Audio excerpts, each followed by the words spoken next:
Sa Pilipinas, ang kumilos ay hindi kalye kundi ang House Committee on Justice. Sa kanilang desisyon, malinaw na may basehan ang kaso laban kay Sara Duterte, isang hakbang na nagpapakita ng galaw ng institusyon. Ngunit hindi ito iisang kwento. Mula sa kampo ni Sara Duterte, mariing sinasabi na kulang ang ebidensya at ang presentasyon ay curated at spliced. Sa ganitong banggaan, hindi lang katotohanan ang pinagtatalunan, kundi kung sino ang may kapangyarihang magtakda kung ano ang paniniwalaan. Kapag institusyon ang kumikilos, inaasahan ang kredibilidad.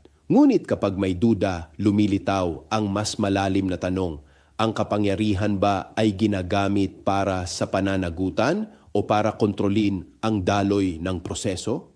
Sa huli, ang usapin ay hindi lang kung sino ang tama. Ang tanong ay kung ang kapangyarihan ay maninindigan para sa hustisya o magiging bahagi ng laban para sa impluensya. Ako si Bishop Tonyo, obispong migrante sa Europa, at ito ang damdaming makabayan, tinig mula sa laylayan. Hanggang sa muli.